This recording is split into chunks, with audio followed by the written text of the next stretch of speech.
Here is Chronic Cellars, Purple Paradise. I'm Ryan, the wine guy, and this is the wine review. Bringing this Purple Paradise red blend from Paso, Robles. In the spirit of Halloween today, I decided to pick a bottle out that resembled some sort of sinister, creepy little bottle. And Chronic Cellars does many, all of which either contain a skeleton or some creepy face on their bottle. So this is their 2014 red blend Purple Paradise. 14.5% alcohol. It is about $20. It's 77% Zinfandel, 14% Syrah, 8% Petite Syrah, and 1% Grenache. Life is a gamble. Just roll with it. Wishes in one hand, chronic in the other.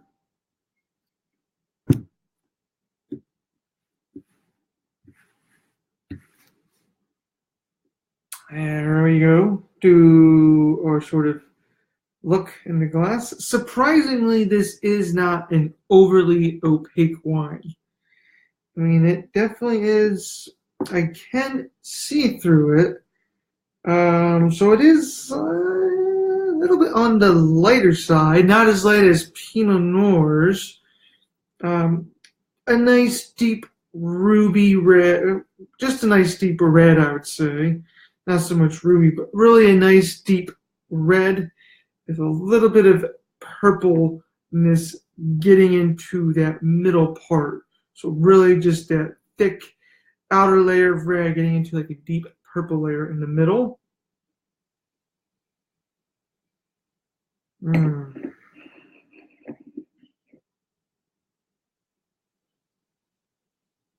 There's some nice, looks like some tobacco notes on the nose. It really stands out right away.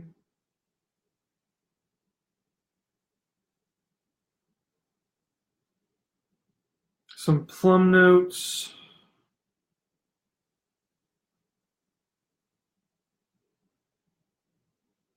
Some like dark cherry notes. I think a fruit fly just got in here. Yes, it did. Oh well, whatever. And blueberry notes.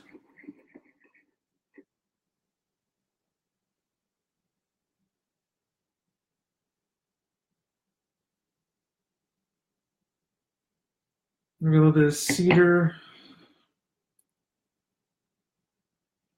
I'm not really getting any major spices though. I'm not getting any major like heat that you sometimes would expect from a blend, especially a blend that has these grapes in it.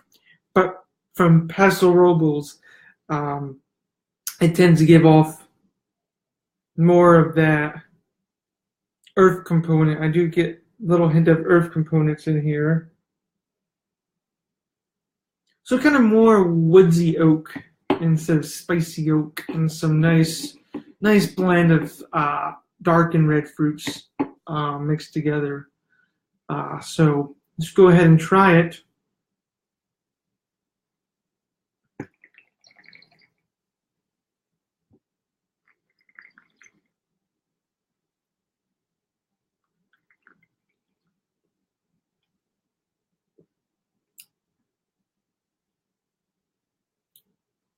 It's actually relatively smooth.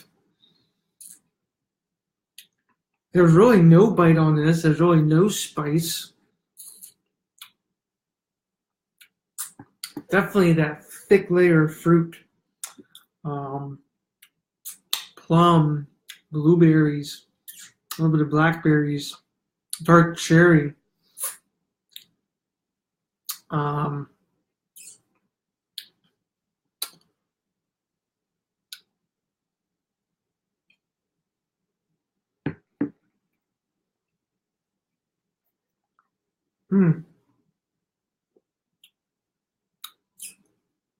Get a little bit of that cederness.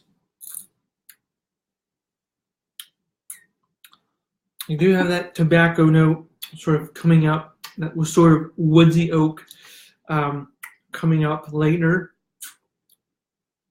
So really on the fruit forward side, but finishing dry, but finishing nice. There's no overbite to this, which is surprising.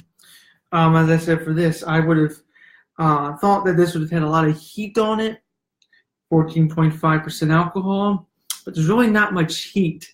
There's really no spice at all. So I mean, this could easily be an easy wine for people to get into. I mean, I would say that it does finish very dry, as I mentioned.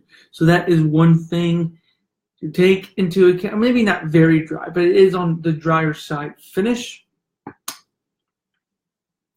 But you get nice, still fruit flavors lingering. Maybe like a little bit of pomegranate in there as well. I'm getting maybe just a touch.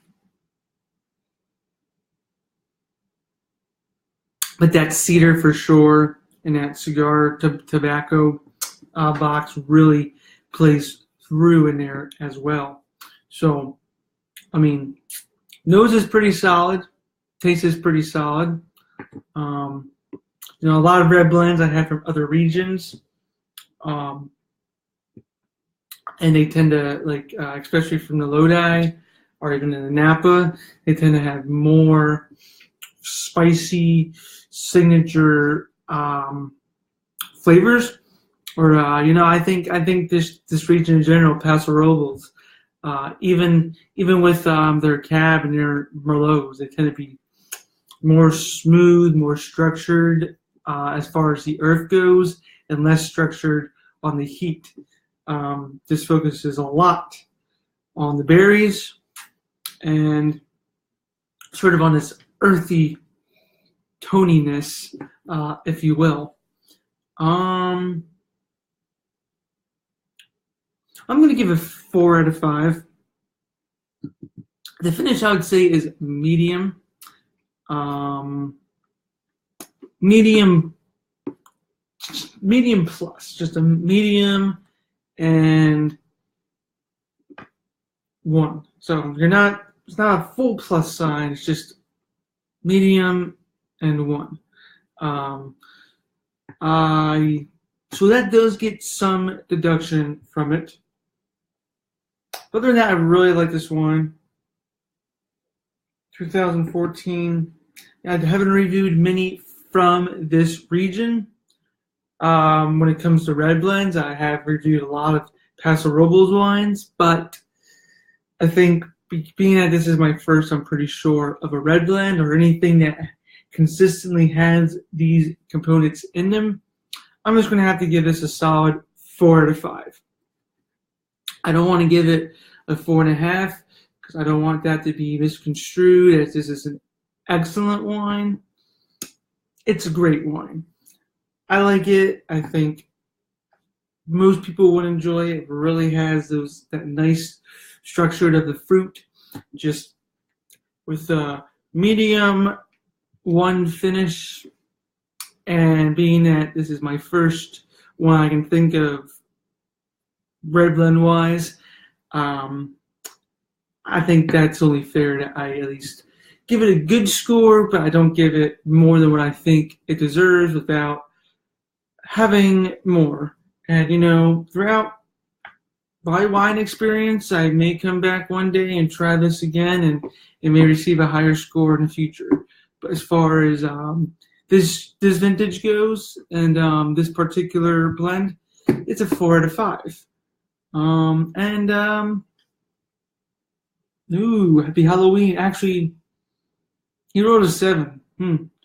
His eyes, if you look closely, is a 3 and a 4, so he wrote a 7.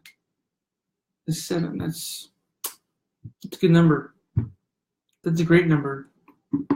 Anyway, I'm Ryan, a wine guy, and join me later on this week, where I will be bringing us back to another whiskey that I can promise you. No, it will not be Clydesmade's, but I have a few picked out that I can choose from. So getting really excited about that. Well, until next time, everyone, happy Halloween, have a safe day, and if you're watching this after Halloween, well, happy post-Halloween, and still have a safe day. Cheers.